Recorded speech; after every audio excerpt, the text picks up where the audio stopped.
Tu veux perdre du poids, gagner en muscle ou même développer ta force, mais chaque semaine, c'est la même histoire. Tu galères à t'y mettre sérieusement. Tu commences très fort, tu vas tenir peut-être pendant 3 jours, et puis après, rien du tout. Et pourtant, t'as la motivation, t'as les vidéos, t'as même essayé la salle de sport, mais ça n'a pas tenu. Dans cette vidéo, je vais t'expliquer pourquoi est-ce que tu galères à installer de vraies habitudes en ce qui concerne ton entraînement et comment les changer durablement. Et surtout, les maintenir quand même. James Clear, auteur du livre Atomic Habits, a failli mourir après une fracture du crâne. Il aurait pu abandonner, mais au lieu de ça, il a décidé de reconstruire sa vie au travers de petites habitudes. Et ce livre qu'il a écrit, dont je vais partager les meilleures clés que j'en ai pu tirer dans cette vidéo, est le résultat de ce parcours. Pour lui, c'est pas la motivation qui crée un résultat, mais plutôt un système. Et c'est exactement ce que je vois chez tous les mecs que j'accompagne et que j'ai pu accompagner. Ceux qui réussissent au final à transformer leur physique, que ce soit via une perte de poids, ou alors en gagnant de la masse, ou en développant leur force, ce ne sont pas les plus motivés. Ce sont ceux qui ont réussi à mettre en place un système pour que tous les entraînements et les repas qu'ils doivent prendre soient simples, fluides et évident à appliquer. On commence par la partie 1. Pourquoi est-ce que tu n'y arrives pas? Franchement, à la base, t'es quelqu'un de motivé. Je le sais parce que je l'ai vécu moi aussi. Et ça peut m'arriver aussi de le vivre sur d'autres choses. Par exemple, lorsque je dois lire un bouquin de 200-300 pages. La procrastination, ça touche tout le monde. Mais qu'est-ce qui s'est passé de ton côté? T'es tombé sur une pub avec un mec qui est balèze et qui crie no pain, no gain. Il a des abdos qui font écho à la lumière du soleil. Et toi, t'es là, tu décides de prendre une grande décision. Tu te dis, c'est bon, je me reprends en main, je m'inscris à la salle. On va appliquer ce que Brian Foril et Alexis Chance nous disent. Tu sors ta CB, tu payes 300 balles à l'année et tu sens déjà les pecs qui poussent pendant le paiement.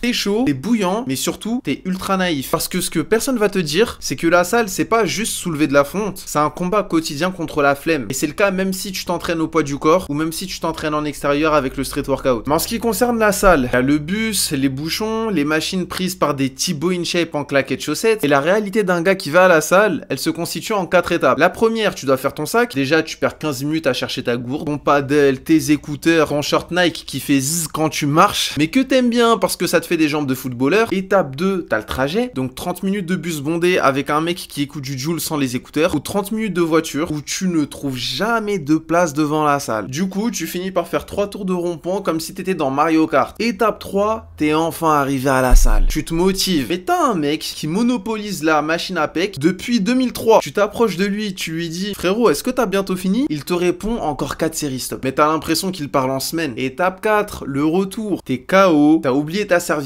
ton shaker il s'est ouvert dans ton sac, tu penses à ton lit, tu penses à ton canapé et tu penses même à abandonner. Et là, faut comprendre un truc essentiel. Si une habitude n'est ni facile ni attrayante, tu ne la répéteras pas. Et s'il n'y a pas de répétition, ton cerveau ne va pas coder ces actions-là comme une sorte d'habitude. C'est comme si en fait tu voulais apprendre une langue étrangère, mais que tu y touchais une fois toutes les 2 semaines. Tu vas juste finir par savoir dire hello et where is the toilet. C'est tout. Et tu sais ce qui va se passer ensuite? Tu vas te dire, ouais, mais je suis pas assez motivé. J'ai pas le temps. Muscu, c'est pas pour moi. Mais c'est pas toi le problème. Cet ensemble de choses qui sont autour, sur lesquelles tu peux avoir un contrôle direct, que j'appelle un système. Plutôt le système dans lequel tu es. En d'autres mots, essaye de te construire une nouvelle vie dans un environnement qui t'aide à rester l'ancien toi. Ça n'a aucun sens. Comme vouloir arrêter de fumer en restant dans un salon rempli de chicha et des potes qui te proposent juste une taf pour le kiff. Résultat, tu retournes au point de départ. T'as payé, t'as transpiré, t'as fait des allers-retours pour 3 séances dans le mois. Ton abonnement à la salle, c'est un don d'argent que tu fais pour ton échec. Ouvre bien tes oreilles parce que maintenant je vais t'expliquer le vrai secret des habitudes. Encore une fois d'après l'auteur. Tu veux que je te dise pourquoi est-ce que tu n'arrives pas à t'y mettre sérieusement? C'est pas parce que t'es faible. C'est pas non plus parce que tu n'as pas le temps. Et c'est certainement pas parce que la muscu c'est pas fait pour toi. C'est juste que t'attaques le problème par le mauvais bout. Tu dis je veux perdre 10 kilos, je veux prendre 5 kilos de muscle. Je vais me lever à 6h du matin et courir sous la pluie. Mais t'as pas encore compris le truc. Les objectifs, c'est la destination, mais les habitudes, c'est le véhicule qui t'emmène à cette destination.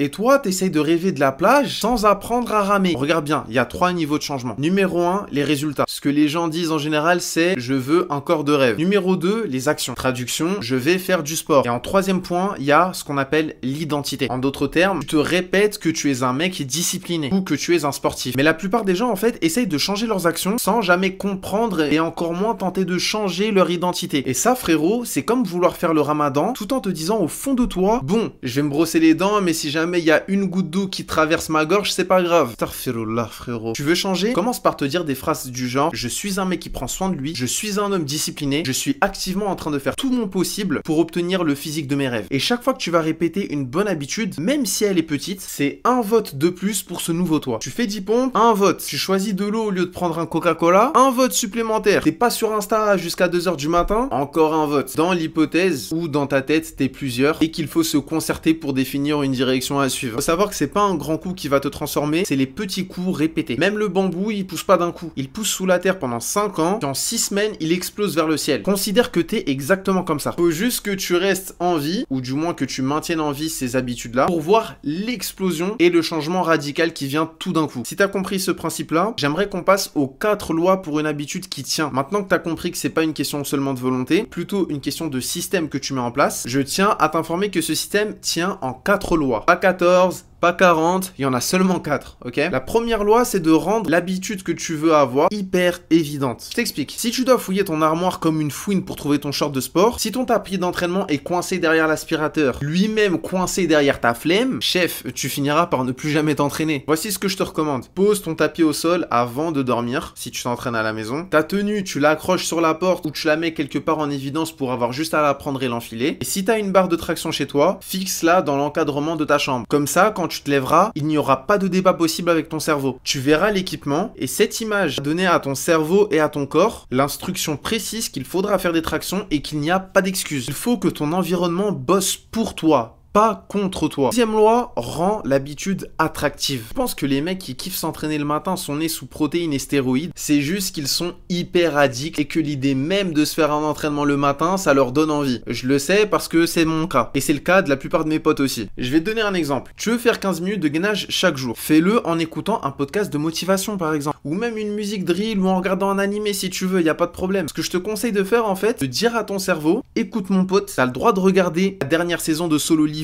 ou les prochains épisodes de One Piece, mais uniquement pendant que tu fais ton sport à la maison. Après, bien sûr, c'est un exemple. Reste quand même concentré sur la forme et l'exécution de chacun de tes mouvements, même si tu t'entraînes chez toi, ok? En fait, ce qui se passe, c'est qu'à ce moment-là, tu vas relier quelque chose que tu kiffes à quelque chose qu'il faut que tu fasses. Et bim, même si c'est juste en écoutant de la musique, tu vas t'ambiancer sur ton tapis en faisant des pompes, sur ta barre de traction, tu auras une déterre de malade, et même si c'est pour courir dehors, t'inquiète pas que tu auras de l'énergie, mon pote. Et pour ceux qui sont en mode podcast, c'est encore mieux. Il y a rien de mieux que de se faire une grosse séance en écoutant Jordan Peterson ou Hamza qui t'explique comment tout exploser dans ta life. Troisième loi, rends-la facile. Je vais te donner un exemple. Admettons que tu veux prendre l'habitude de courir. Ne commence pas par un marathon. Commence par faire le tour de ton quartier. Ça te prendra peut-être 2, 3, 4, voire 5 minutes maximum. Laisse ton ego en dehors de ça et ferme bien la porte. Puis répète après moi, même un seul petit pas, c'est mieux que zéro. Si par exemple, t'as jamais fait de sport dans ta vie et que tu veux faire du sport tous les jours, ou du moins l'inclure dans tes habitudes quotidiennes, commence par 5 minutes. Tu peux par exemple faire 1 minute de chaise, 1 minute de gainage, 1 minute de pompe et 1 minute de burpees. Et après, la 5e minute, tu fais ce que tu veux. Tu fais ça avec le chrono dans la main et franchement, 5 minutes, mon gars, c'est rien. C'est même pas l'échauffement d'un échauffement, mais le déclencheur. En fait, c'est un petit peu comme si tu mettais une petite douille à ton cerveau, tu vois. Comme si tu le prenais comme ça là par l'épaule et tu lui disais, t'inquiète, on commence juste et on verra après. Et une fois que t'as lancé la machine, qu'est-ce qui se passe? Bah bizarrement, t'auras envie de terminer ce que t'as commencé. Donc tu feras peut-être 3 exercices différents, puis 5, puis 10. Après, garde en tête que c'est surtout la constance qui compte, pas l'intensité que tu vas avoir comme un fou furieux pendant 2 jours avant de retourner sur Netflix avec du Nutella. 4e loi, rend l'habitude satisfaisante. Peu importe ton âge, on a toujours une sorte d'âme d'enfant dans notre cerveau qui fait qu'on aime les récompenses. Si tu veux qu'une habitude tienne, faut que ton cerveau se dise « Waouh, c'est stylé de faire ça, on recommence demain ?» Tu barres un jour sur ton calendrier après chaque entraînement. Prends une photo chaque semaine après avoir fait toutes tes séances. Note tes séries et tes répétitions sur un carnet et regarde les chiffres monter. Et tu peux même te parler aussi à toi-même après ça, en te disant des trucs du genre « Bien joué frérot, aujourd'hui t'as été bestial ». Ça, c'est une forme de récompense. Et si t'as des objectifs, fais comme les pros. Chaque fois que tu vas t'entraîner pendant 5 jours d'affilée, tu peux te faire par exemple un bête de repas qui à la fois est bon pour la santé, mais qui te fait kiffer aussi. Tant que c'est pas du sucre ni une rechute, c'est validé. Maintenant, attention. Admettons que tu veux détruire une mauvaise habitude, va falloir faire l'inverse. Si par exemple tu vas arrêter le grignotage, je te recommande soit de cacher tous tes snacks Fnac ou de les mettre dans un placard qui est difficile et ultra relou à ouvrir. Ou encore mieux, tu arrêtes d'en acheter. Si tu as envie d'arrêter de scroller sur ton tel pendant que tu es au lit, tu peux le laisser dans une autre pièce. Tu veux devenir plus fort, il faut que tu crées un environnement qui te permet de devenir un warrior. En grosso modo, si tu veux une habitude qui tient, il faut la rendre évidente, attrayante, facile et satisfaisante. Et tu la répètes encore et encore et encore. C'est comme ça que tu vas finir par devenir un homme discipliné. Pas en te motivant une fois dans le mois en regardant des vidéos de David Goggins. Je t'avais parlé d'un concept d'identité en début de vidéo et je t'avais dit que c'était beaucoup plus important que le résultat. Si t'es d'accord, je vais t'expliquer pourquoi. Admettons que tu veux perdre 10 kilos ou que t'as envie de maîtriser 20 tractions. Ou peut-être que tu veux une silhouette qui en impose même si t'es en là-bas mon frère. Soyons fous. C'est très bien tout ça, mais si tu restes le même homme, tu reprendras toujours les mêmes habitudes et donc tu auras les mêmes résultats. Alors la vraie question, c'est pas combien de kilos tu veux perdre, mais plutôt quel type d'homme perd 10 kilos. Est-ce que c'est un mec qui saute ses entraînements dès qu'il pleut? Est-ce que c'est quelqu'un qui passe ses nuits sur Insta à regarder des mecs musclés en se disant un jour peut-être j'y arriverai? Ou un gars qui se dit je commence lundi depuis 4 mois déjà? Ou alors est-ce que c'est un homme qui s'entraîne même quand c'est pas pratique, prépare ses repas en avance même lorsqu'il est claqué, se couche tôt même si la tentation d'aller sur Netflix est grande? C'est pas ton objectif qui te transforme, c'est le personnage que tu incarnes dans ton quotidien bien évidemment. Tu veux devenir quelqu'un de plus fort, agis comme étant quelqu'un de plus fort, même si t'es pas encore en place physiquement, parce que l'identité, c'est-à-dire ta propre manière de te percevoir, vient avant les résultats. Et pour tous mes élèves et moi-même, ainsi que mes amis qui ont vécu leur première transformation physique, ou du moins une transformation très rapide, flagrante, ils ont tous d'abord ressenti le changement en eux avant de voir les résultats venir. Et ça, c'est un phénomène dont on n'en parle pas assez, mais je t'assure frérot, que lorsque tu développes ton corps pour développer plus de force, plus de masse et brûler plus de graisse, tu le sens avant de le voir. Et quand je dis que tu le sens, tu sens vraiment une sorte d'énergie monter à l'intérieur de toi. Maintenant, pose-toi les bonnes questions. Est-ce que le mec que tu as envie d'être se réveillerait d'un coup lorsqu'il entendrait son réveil à 6h du matin, ou alors il appuierait sur éteindre avant de se rendormir comme un faible? Un mec en forme, est-ce qu'il passerait son temps à se goinfrer de chips à la moindre petite faim, ou alors est-ce qu'il cuisinerait vite fait des œufs avec des légumes? Est-ce que le mec discipliné que tu as envie d'être passerait son temps à scroller sur TikTok ou Insta, ou alors il ferait plutôt 30 tractions chez lui en silence? Comme je te l'ai dit, considère que toutes les facettes de ta personnalité sont présentes dans ton cerveau et que pour définir une identité, il faudra mettre en place une sorte de grand vote dans l'esprit qui se situe à l'intérieur de ton crâne, dans ce qu'il y a à l'intérieur de ton crâne, et garde en tête que chaque action qui va confirmer ces objectifs que tu as en tête sont un vote de plus pour l'homme que tu veux devenir. Et la bonne nouvelle, c'est que t'as pas besoin d'être parfait, t'as juste besoin de gagner la majorité. Tu votes chaque jour et chaque série de ponts, chaque bonne décision que tu vas faire et chaque refus que tu vas faire lorsque tu verras la flemme, peu importe sa forme, c'est un bulletin de plus dans l'urne du nouveau toi. Et oui, au début ça pique, oui tu vas douter, tu vas galérer aussi, mais petit à petit tu auras un déclic. Tu ne te diras plus je dois faire du sport, tu te diras je suis un sportif. Et à ce moment-là, il n'y a plus besoin de motivation, il n'y a même plus besoin de discipline. T'agis en automatique, de la même manière que tu respires automatiquement. Ne vise pas un résultat, deviens plutôt un homme pour qui ce résultat est normal. C'est pas magique, c'est mécanique. Et comme dirait un sage de mon entourage proche, sois pas l'homme qui cherche à faire le mieux, sois l'homme qui cherche à faire ce qu'il faut faire. Même si parfois t'as juste envie de prendre des beignets au chocolat dans une couette bien chaude, on va pas se mentir. Maintenant, écoute-moi bien, t'as pas besoin de 10 000 machines en salle, t'as pas besoin d'un coach qui te crie dans les oreilles, t'as pas besoin de payer un abonnement 400 voire 300 balles par an si ce n'est plus. Ce dont t'as besoin, c'est d'un système simple, clair et adapté à ta vie, qui te permet de t'entraîner partout, même si tu te retrouves dans 6 mètres carrés, sans excuses et sans matériel, mais avec des résultats qui parlent. Et surtout, t'as besoin d'un système qui va venir renforcer ta discipline, pas de motivation, d'un environnement qui t'aide à réussir, et potentiellement de quelqu'un qui sait comment transformer un homme normal en machine. C'est pour cette raison que chaque mois, je sélectionne 5 à 10 hommes maximum pour les accompagner pendant 90 jours et les aider à obtenir une condition physique athlétique, sans salle, sans machine et sans compromis avec leurs responsabilités ou leur emploi du temps. Donc en fait, des gars potentiellement comme toi, qui charbonnent, qui n'ont pas une minute à perdre, mais qui veulent devenir la meilleure version physique d'eux-mêmes. Et pour te prouver que c'est possible, si tu m'envoies programme sur Insta, je te mettrai les liens de mes réseaux sociaux en bas, je t'offrirai un programme personnalisé, complet, gratuitement. Ce que je t'invite à faire, c'est de cliquer sur le lien dans la description pour réserver un appel avec moi, dans lequel on va faire le point ensemble, on va voir où t'en es, ce qui t'empêche de décoller, et surtout, comment est-ce qu'on va faire pour corriger ça. Tu repars avec un plan en béton, même si t'as pas pris l'accompagnement. Mais attention, je le répète, je ne prends pas tout le monde. Je prends les gars sérieux, ceux qui veulent se prouver qu'ils en sont capables. Pas les touristes qui disent qu'ils commenceront lundi. Donc si t'as la déterre, je t'invite à réserver ton créneau tant qu'il y en a. Cette vidéo touche à sa fin. Je te remercie d'avoir regardé jusqu'au bout. Si cette vidéo t'a aidé, pense à liker, à t'abonner et surtout à la partager à un ami ou un collègue pour qu'il puisse aussi progresser. En attendant, je te dis à la prochaine et continue de tout déchirer mon frérot.